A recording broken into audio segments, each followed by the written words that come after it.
Good morning, everybody, and welcome back to Apostate Weekly. I'm your host, James. And I'm Ryan. And we're here to spread our apostasy. And as always, we remind you to apostate your way. Let's go ahead and roll that intro.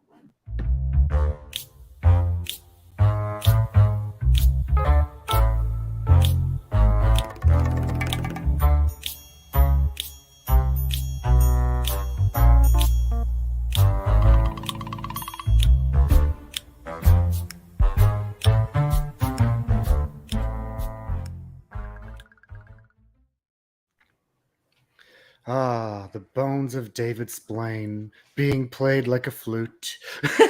Just need a little drumstick. Well, you kind of hear it at the end there a little bit. You notice that?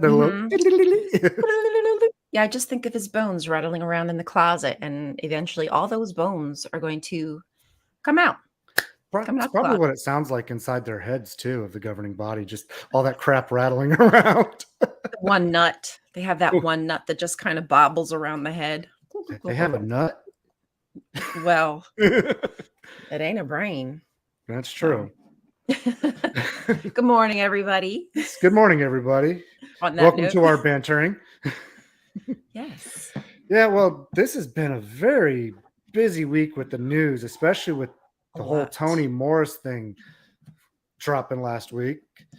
And yeah, that's been a whole whirlwind, right? Yeah, no kidding. And all the theories going around as far as, why he got kicked off and what's going on. And the one that you sent yesterday.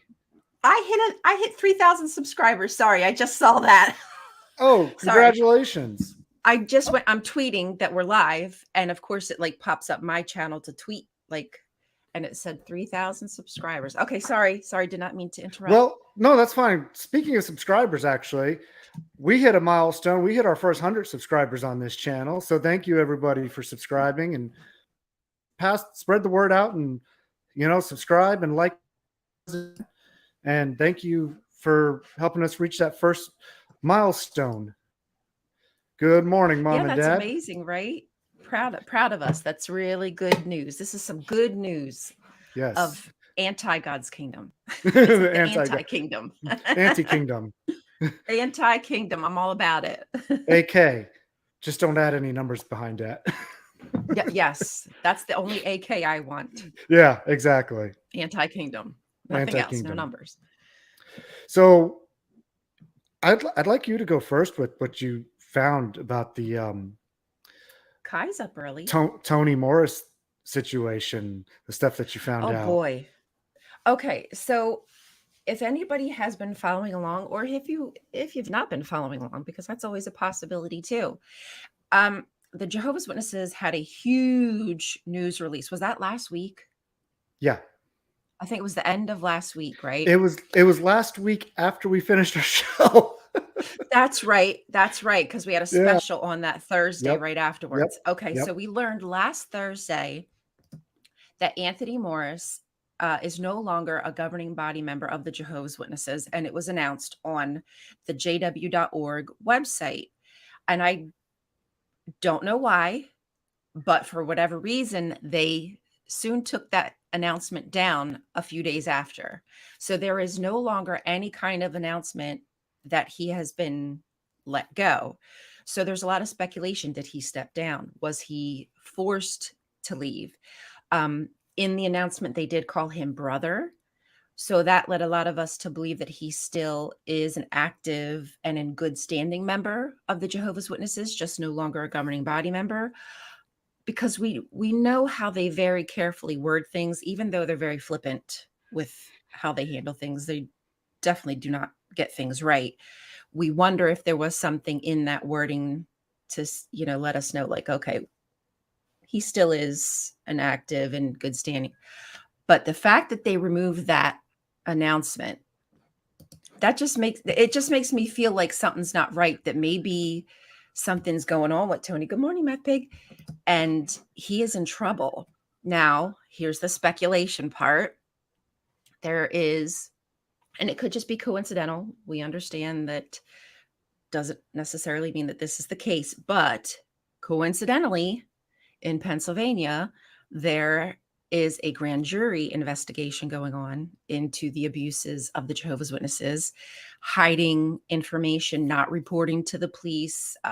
The same song and dance that we've seen of the Jehovah's Witness do. They handle everything in house when it comes to abuses, issues, but it's always biased, right? Because it's the men, it's going to be the elders, the ministerial servants who have that pull, who have that say, who make the decisions. So if you're somebody who's been harmed or abused and you're going to the leaders of your church and they're just poo-pooing you and telling you you need to just forgive, you need to get over it, or he wouldn't do something like that, et cetera, is the typical response that happen that we get from these men in power. And again, could be coincidentally, but I just went through a young lady's story yesterday that I found out about in a Reddit post, and her name is I'm Your Huckleberry. But she was talking an awful lot about Anthony Morris. She was telling us her story, and she was abused by her father. Her mother and her told the elders. The elders covered it up for years. Nothing happened to him. And eventually they moved to Pennsylvania. Again, they told about what happened. Nobody did anything. It was a continuous cover up about the abuse. And, where was I going with that? So unfortunately for this young lady, she went through years of abuse. Her mother went through years of trying to get her daughter help, and nobody would listen. But now, all of a sudden, one of the elders, is coming forward trying to clear his name in helping the investigation. So they've kind of switched teams. Where they were protecting the organization, now they're switching teams and saying they were just doing what they were told. So this is their claim: is I had clear instructions, I was coerced, this is not something I want to do, but this is just how we're taught to handle things. So he's turning on the Jehovah's Witnesses. And it makes me wonder, are there going to be more elders who could possibly be held accountable for hiding abuses, who will now want to, turncoat and help the district attorney with the grand jury investigation in Pennsylvania? So I'm wondering if she is tied to this young lady who was harmed. I'm wondering if she is tied to the investigation in Pennsylvania, because it was also ignored in Pennsylvania from Right. she lived to. So I'm trying to get a hold of her. I don't want to say too much because, again, this is all just allegedly. I don't know if there is a connection, but it does seem super coincidental that Anthony Morris loses his position in the midst of a huge investigation. Well, we had that other, remember in our Discord chat yesterday, somebody posted something else that, again, speculation. We don't know for sure. I just want to put that out there.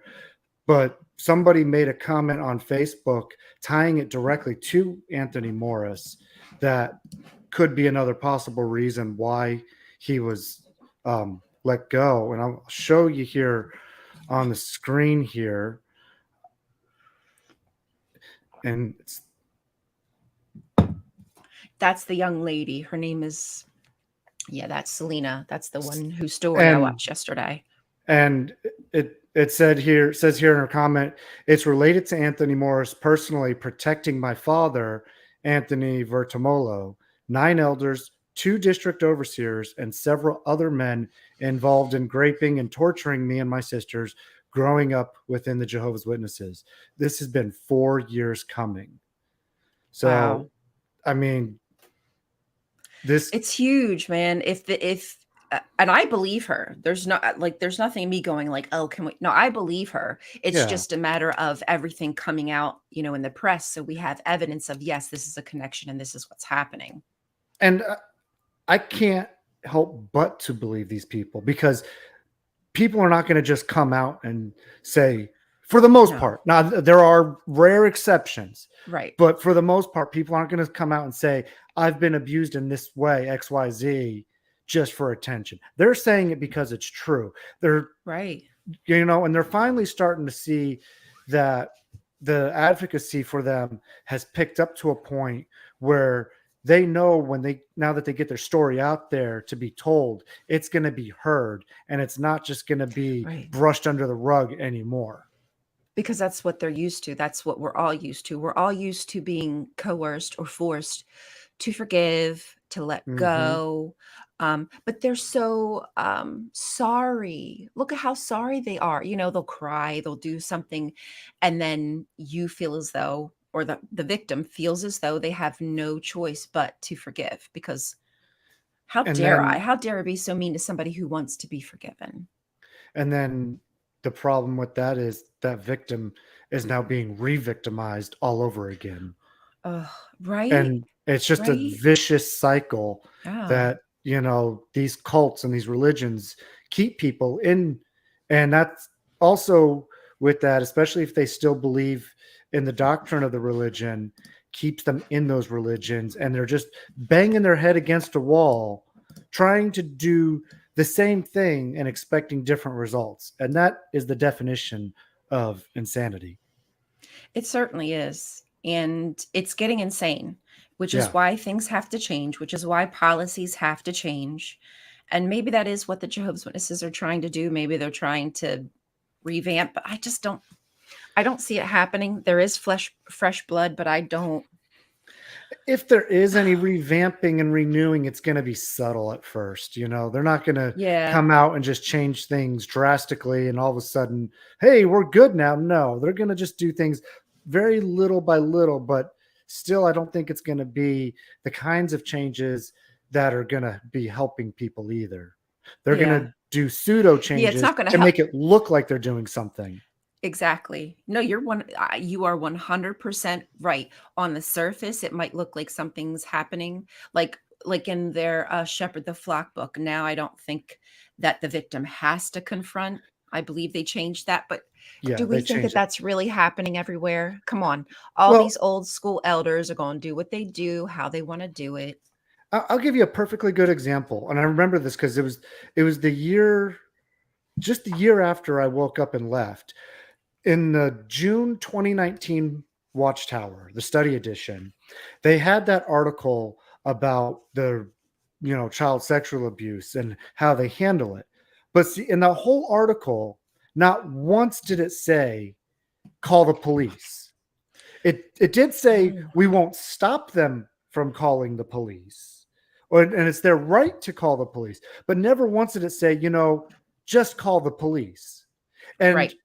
I remember after that article came out, my wife talked to her sister a little bit about it, who's still in, and she said, "Oh no, they said for us to call the police in the article." I'm like, Mm-mm. you obviously didn't read it. And that just Nope. shows how deep the brainwashing and indoctrination is, because you think they're saying one They thing think, and they're yes. not saying it at all.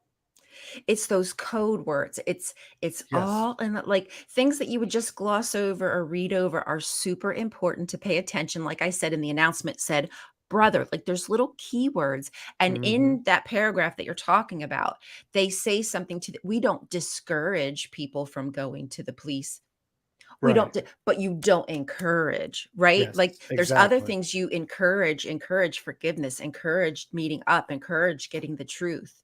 But there's no encourage to go straight to the police.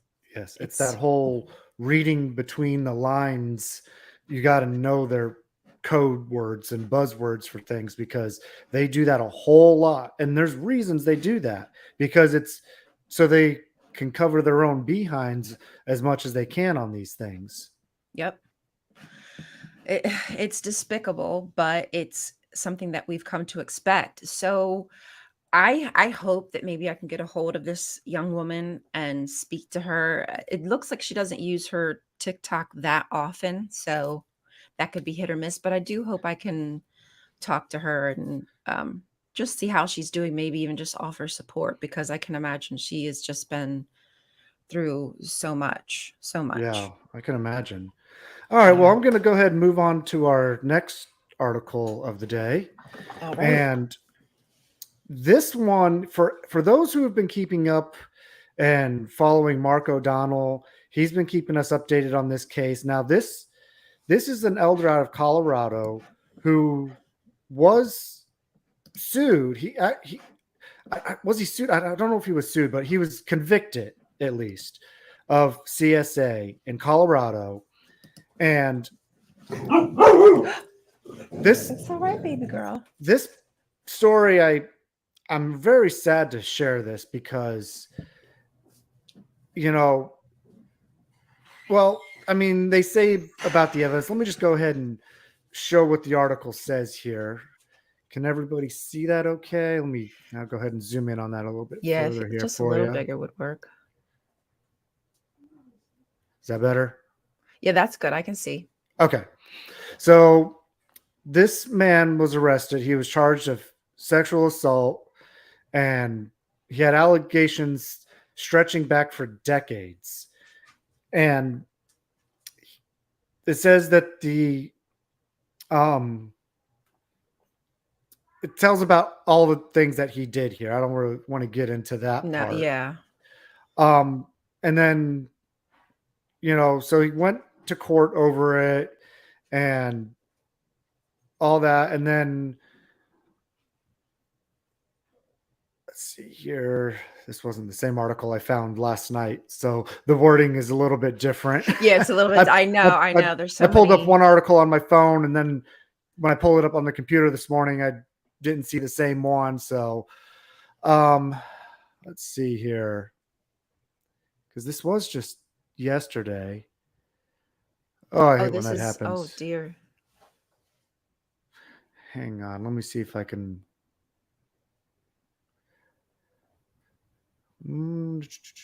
Oh, here it is. Let me go ahead and zoom in. So here we go. Yes, I know. Okay. Yes. Yeah. The one that was dropped. Like, yes, what the F? yes. What the F? Yeah. Sorry, I'm yelling. I'm so pissed. They dropped the charges because of insufficient evidence in the case, which the cases and allegations date back to the 1980s. And it says, despite this investigation into the child sexual assault, claims remain active, according to the Teller County Sheriff's Office. Now, one thing that kind of stood out to me on this, though, was that the prosecutors are going to continue to hold the items that they confiscated from him, but they only have 60 days to hold on to them and comb through them before they have to return his personal effects to him. So, keeping my fingers crossed that they find something, give these victims some justice. Right. But this was just sad that, somebody who's been accused, and like we talked about just a minute ago, I'm sure he did it. Oh, absolutely. No doubt in my mind. Sorry, I just don't doubt it. Nobody's going to speculate. Nobody's going to go and talk about it and tell about it if he didn't do it. No. Especially when there's multiple cases of it charged against him. Exactly. That's it just doesn't make sense.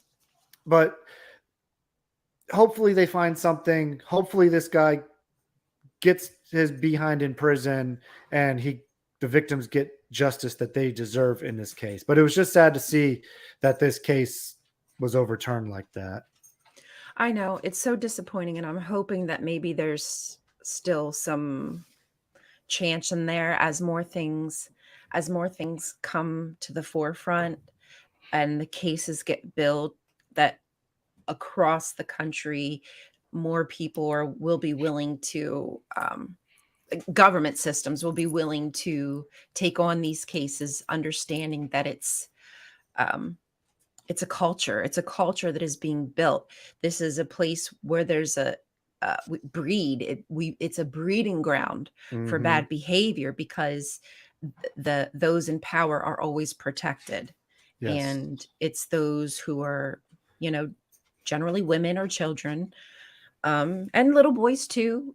It happens to every and anybody, but it does more often seem to happen to people who don't get the same amount of respect inside the congregation, i.e. women and children. Yeah, exactly. So I'm hoping that the more people that speak up, once the ball gets rolling on this investigation, that maybe we'll see it happen across other states too. Yeah. I'm Hopefully, hoping. keeping our fingers crossed. I would love to see this snowball and go all across the country and all these cases get turned in, get tried, get convicted, and get these victims some justice that they deserve. Absolutely. Everybody deserves their day in court. If they want that, their day in court, right? Everybody deserves justice. That's what the whole system is supposed to be set up for, that nobody has the right to infringe on your rights, but seems to happen all the time without any consequence. And So, I was gonna say one thing as well. Everybody congratulate Ryan on her new puppy that she got. You could see it in the mm, background just now. oh, yeah, you probably heard her. My husband came down and she got a little, Yeah, you just saw she just movement. walked behind you, so we just saw that on the camera. Oh, did she? Oh, Yeah. because I can't even freaking hear with these things on, so I didn't even hear her little. She was just laying here. Yeah, she's a cutie patootie, little pickles. My little pickle. I love my little pickle. You're Oh, in a but guess pickle what she now. did? Oh my, okay, and this is my fault. Hi, baby girl. This is completely my fault because I need to get stuff cleaned up differently in the house because Buster was obviously a different dog and he didn't chew on stuff like that.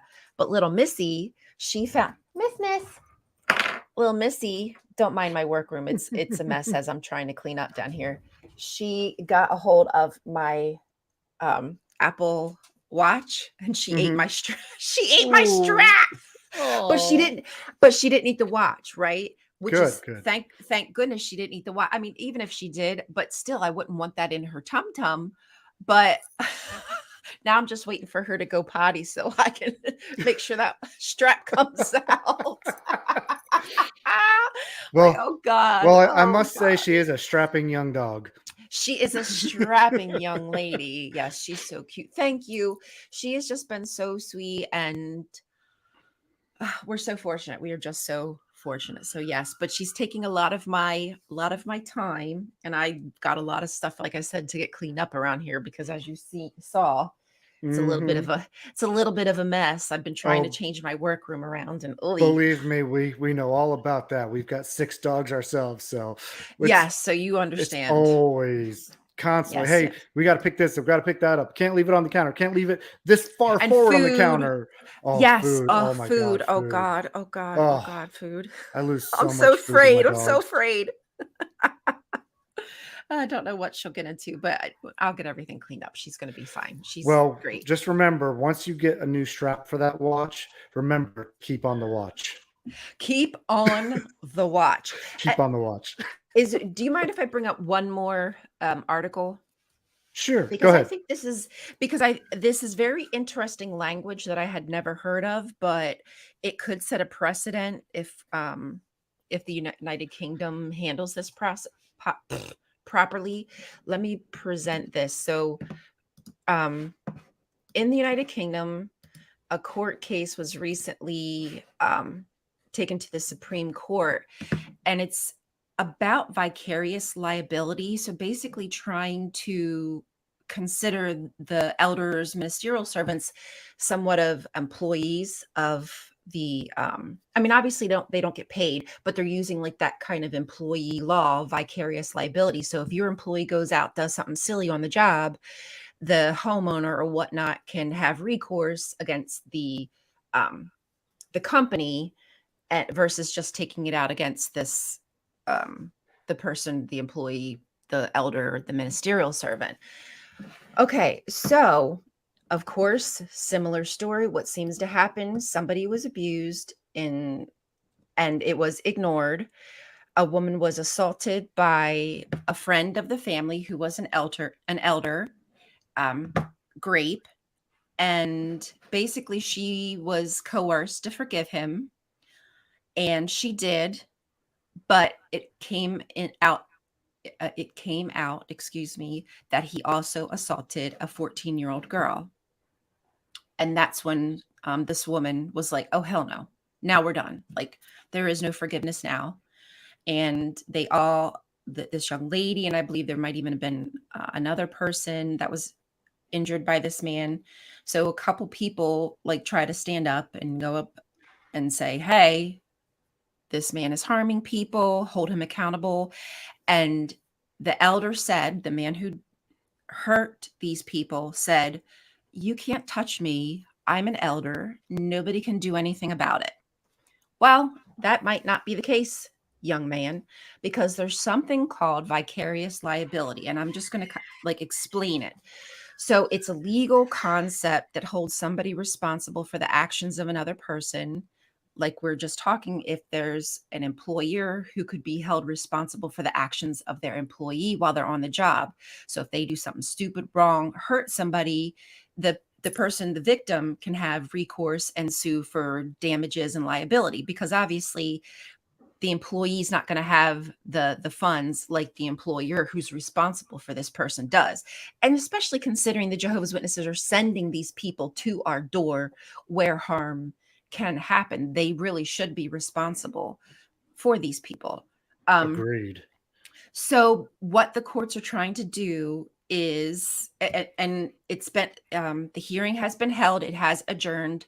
There is no word yet. I don't know how long it's going to take to get their verdict, but hopefully what we're hoping is that they will hold the Jehovah's Witnesses vicariously liable for what their employee, their elder, their ministerial servants do to people.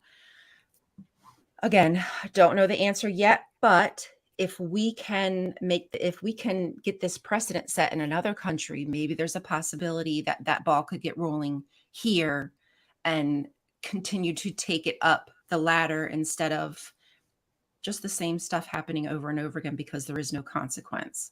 Yeah. So that's that. I hope I explained that okay and made it make sense to you all. Well, if not, we'll all have to try to get our information vicariously through other sources. Yeah, we'll do some, instead of vicarious liability, we'll do some vicarious learning. But There as you go. soon as I hear anything, y'all, I promise, honestly, actually, I have not Googled in like a day or two. So, oh, wait, hold on. Give me a second. Let me just show y'all where you can, because if you ever want to check this out, you know, I don't keep anything to myself. You are more than welcome to go check it out. But this is the page. And as you can see down bottom, on the 14th was when the last session was held. You can even watch the entirety of the lawyers. Oh, you should have heard. I watched it all. You should have heard the lawyer for the Jehovah's Witnesses. POS. What a POS.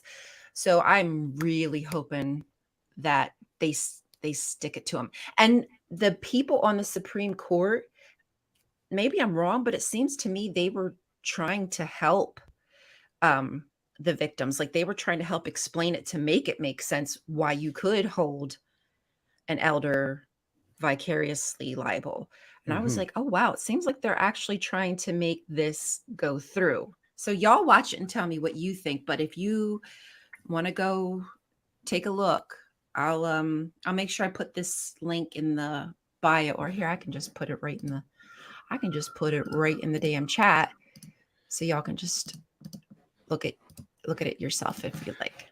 Well, why don't we also put it in the description for those who may watch this video later, so that way there's always access to it. Absolutely.